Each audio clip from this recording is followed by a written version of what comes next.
के उल्टे चश्मे में अब आ गए। टप्पू सोनू को फ़ोन लगाता है और बताता है कि मुझे तो अजीब-अजीब सपने आ रहे हैं। वहीं सोनू भी बोलती है कि मुझे तो शादी के नाम से भी डर लगने लगा है। टप्पू बताता है कि दादाजी को जैसे छोटे बच्चे को लॉलीपॉप या आइसक्रीम चाहिए होती है, उनको बहू चाहिए। वहीं सोनू बोलती है कि बाबा को दामाद चाहिए। अगर हमने कुछ नहीं किया तो ये लोग हमारी जल्दी से जल्दी शादी करा देंगे। तब सोनू बोलती है कि नहीं, ऐसा नहीं हो सकता। तब टप्पू बोलता है कि सोनू, अगर तेरी शादी हो गई तो तुझे गोकुलधाम छोड़ के जाना पड़ेगा। सोनू कहती है कि नहीं, ऐसा नहीं होगा, नहीं होगा। इतनी आवाज़ में भिड़े उठ जाता है।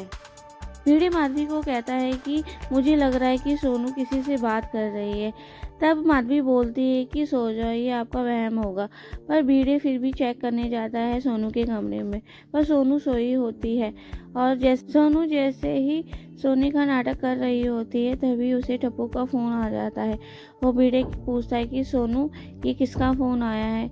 और वो ऐसे रिएक्ट कर रही है जैसे कि वो अभी उठी है। वो कहती है टप्पू का फ़ोन है। वो कहता है तुम्हें इतनी रात से टप्पू फ़ोन क्यों कर रहा है? तब सोनू कहती है कि पापा पूछ के बताती हूँ।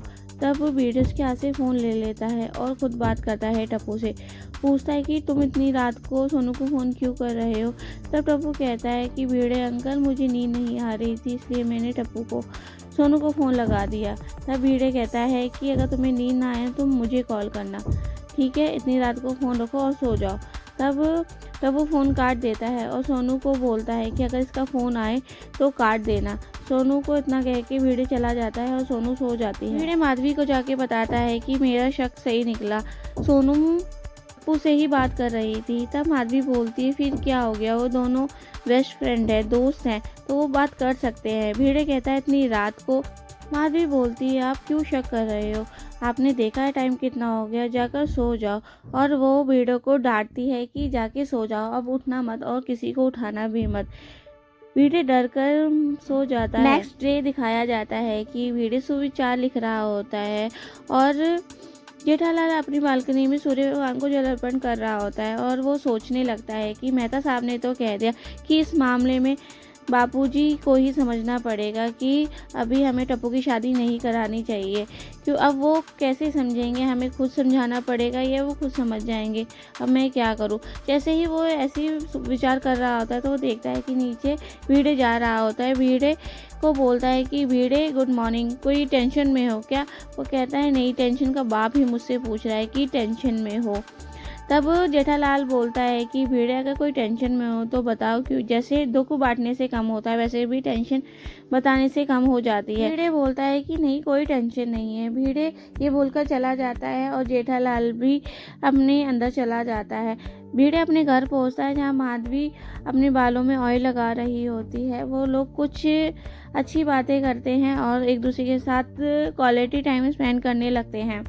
तभी जोशी काका आ जाते हैं। उन्हें ऐसे देखकर वो खुश होते हैं कि आजकल ऐसे दृश्य कहाँ देखने को मिलते हैं, तुम कितने भाग्यशाली हो जो तुम्हारी पत्नी इतनी सेवा करती है।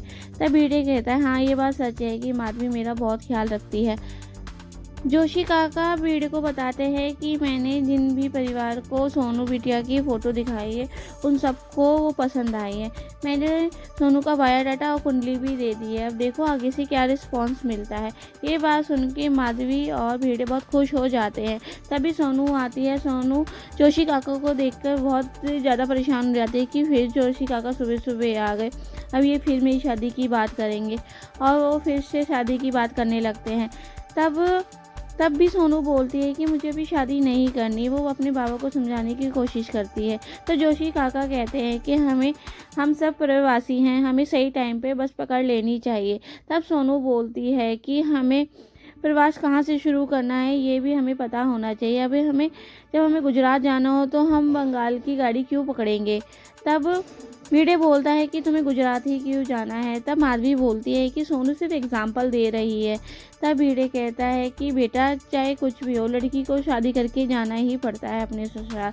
तब सोनू कहती है कि बाबा मैं शादी करूँगी ही नहीं और ना ही मुझे गोकुलधाम छोड़ के जाना पड़ेगा।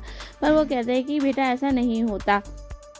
तब वो कहता है कि मैं शादी तो तुम्हारी होगी और जो लड़का हम बताएंगे उसमें से ही तुम्हें चूज़ करना पड़ेगा और तुम्हें उसी लड़के से शादी करनी पड़ेगी। तब इतना कह के सोनू गुस्सा होकर चली जाती है और तब जोशी काका कहते हैं कि बच्चे शादी के नाम पे ऐसा कहते हैं और जोशी काका भी चले जाते हैं। वहीं सोनू बहुत परेशान हो जाती है और वो टप्पू को फ़ोन लगाती है कि अब मैं क्या करूं।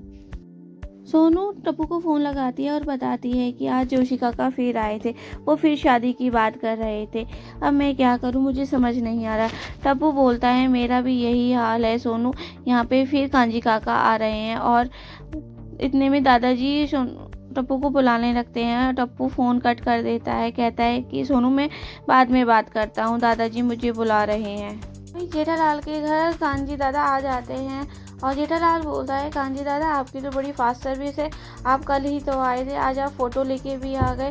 उसी में से दादाजी 2 लड़कियों को सिलेक्ट कर लेते हैं और कहते हैं कि ये मुझे दोनों ठीक लग रही है। वहीं टप्पू आता है। टप्पू फिर देख के कांजी दादा को परेशान हो जाता है कि ये फिर शादी की बात करेंगे। वो कहता है कि मैंने ये 2 लड़की पसंद की है, मुझे ये 2 ठीक लग रही है, तो भी फ़ोटो देख ले। तब टप्पू सोचता है कि मुझे जब शादी करनी ही नहीं है तो मैं फ़ोटो देखूँगा। वो इशारे में अपने पापा से बात करने की कोशिश करता है।